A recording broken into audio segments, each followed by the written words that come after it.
Assalamualaikum warahmatullahi wabarakatuh. Perkenalkan, nama saya Hanifah dengan NIM A1C219056 dari kelas R003, Pendidikan Matematika Angkatan 2019.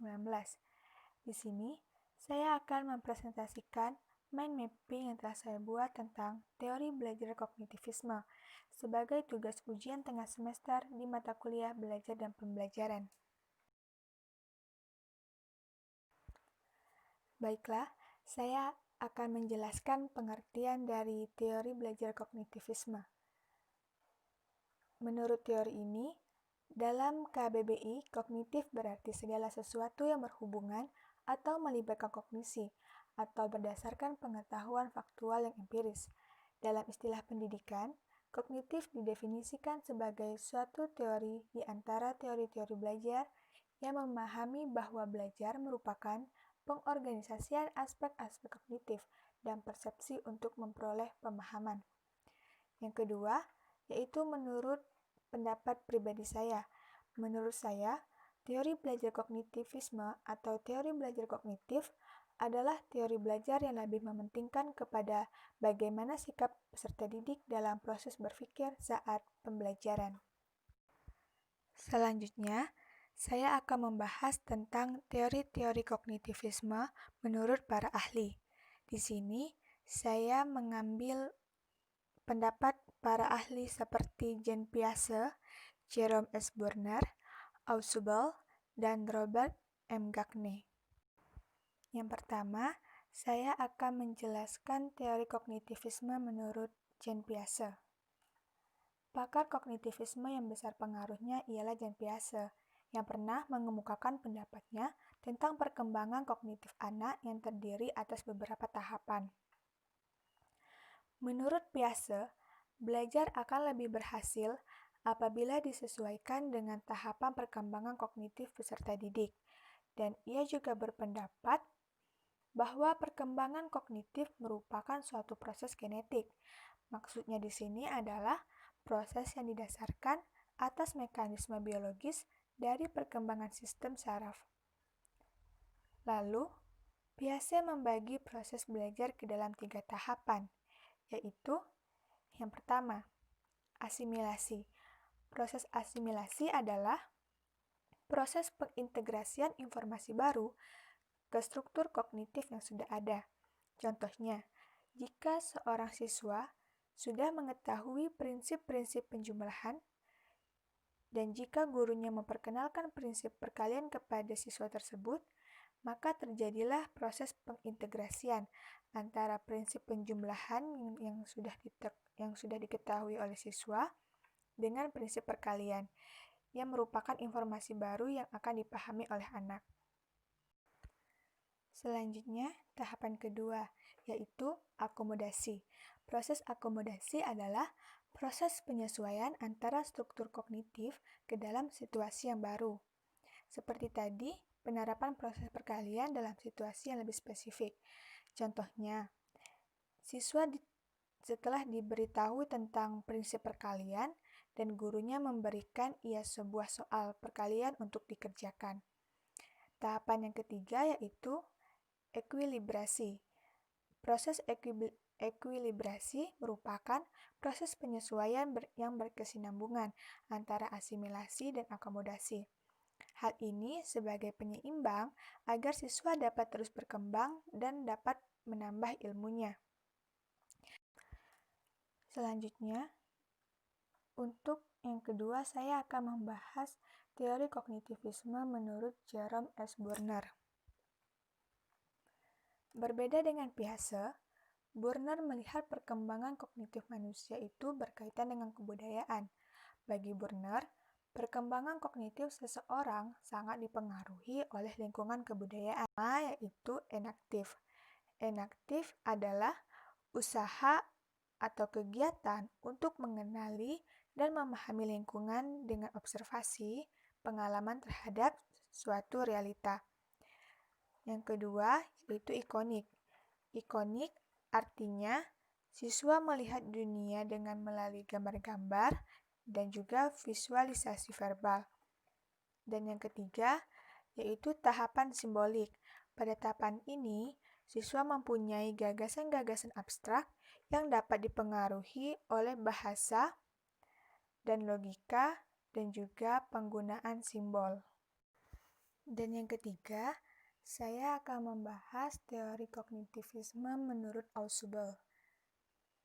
Menurut Ausubel, proses belajar terjadi jika siswa mampu mengasimilasikan pengetahuan yang dimilikinya dengan pengetahuan baru, atau belajar menjadi bermakna. Menurut Ausubel, siswa akan belajar dengan baik jika isi pelajarannya didefinisikan dan kemudian dipresentasikan dengan baik dan tepat kepada siswa. Dengan demikian, akan mempengaruhi pengaturan kemampuan belajar siswa. Advanced Organizer adalah konsep atau informasi umum yang mewadahi seluruh isi pelajaran yang akan dipelajari oleh siswa. Pada konsep ini, memberikan 3 manfaat. Yang pertama, menyediakan suatu kerangka konseptual untuk materi yang akan dipelajari. Yang kedua, berfungsi sebagai jembatan yang menghubungkan antara yang sedang dipelajari dan yang akan dipelajari. Dan yang ketiga, yaitu dapat membantu siswa untuk memahami bahan belajar secara lebih mudah.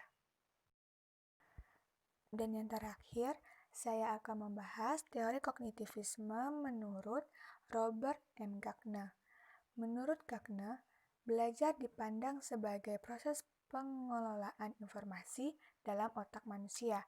Dalam pembelajaran, terjadi proses penerimaan informasi untuk kemudian diolah sehingga menghasilkan keluaran dalam bentuk hasil belajar.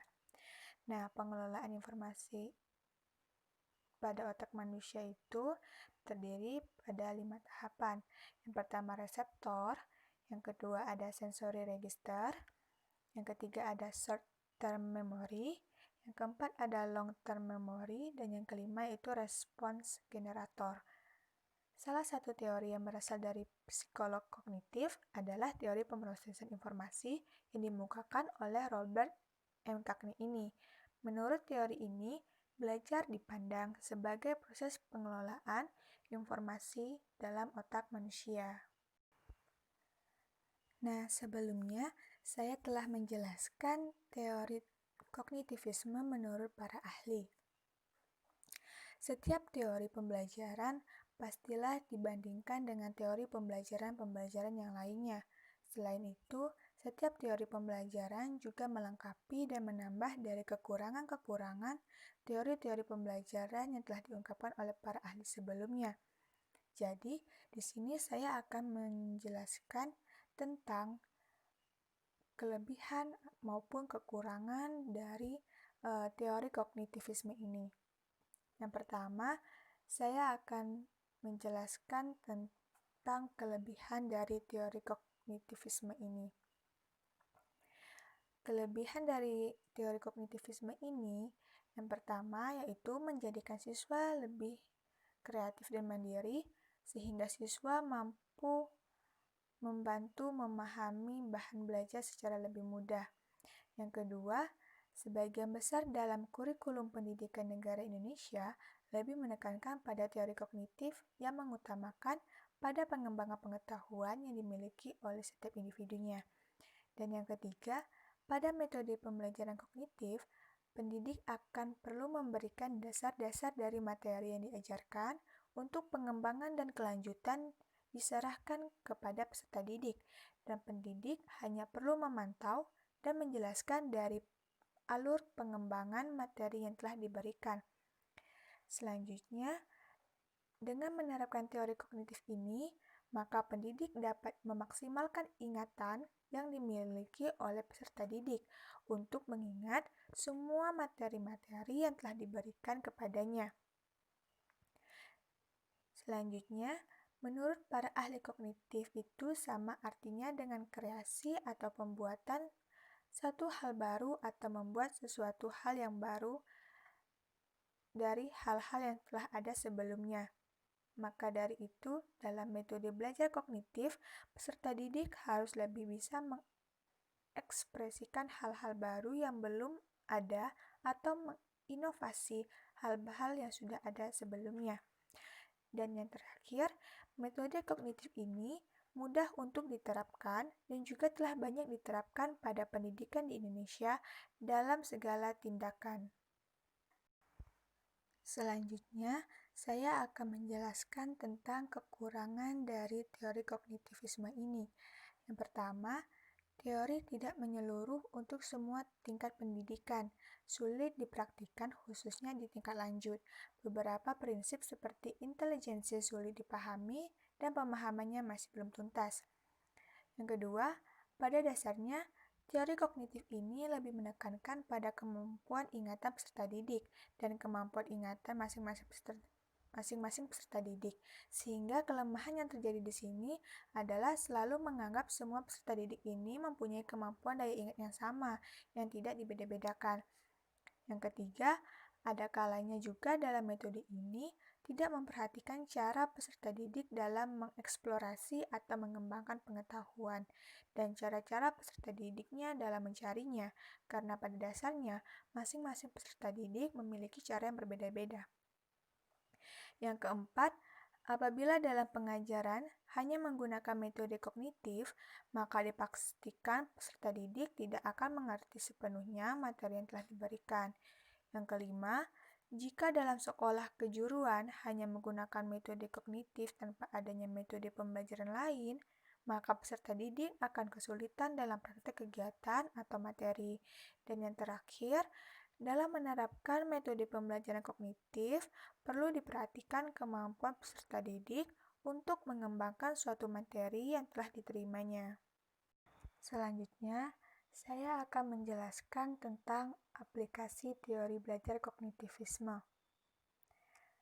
Seperti contohnya pada teori perkembang kognitivisme oleh Brunner, pada tahapan inaktif, contohnya seperti siswa diarahkan untuk mengukur atau menghitung panjang dan lebar bangunan persegi panjang yang tersusun dari beberapa persegi. Selanjutnya, contoh dari tahapan ikonik, seperti siswa diberikan serangkaian gambar-gambar yang merupakan gambaran dari objek-objek yang dimanipulasi. Siswa diajak untuk menghitung banyaknya satuan persegi dengan cara membilang, dan kemudian hubungan antara satuan panjang dan lebar untuk menentukan luas bangunan. Dalam proses belajar mengajar di sekolah, contohnya penerapan teori kognitif seperti guru menggunakan bahasa yang mudah dipahami oleh peserta didik, serta memberi ruang bagi mereka untuk saling bicara, serta diskusi dengan teman-temannya. Baiklah, dari pembahasan yang lumayan panjang yang telah saya sampaikan, kiranya perlu saya untuk menyimpulkan intisari dari pembahasan tersebut. Nah, dapat saya simpulkan bahwa teori belajar kognitif lebih memperhatikan kepada bagaimana sikap seorang siswa dalam proses berpikir saat pembelajaran, ataupun bagaimana kemampuan kognitif siswa yang pastinya berbeda-beda untuk setiap individunya. Nah, teori belajar adalah teori yang harus menghubungkan antara hal yang ada sekarang dengan bagaimana menghasilkan hal tersebut.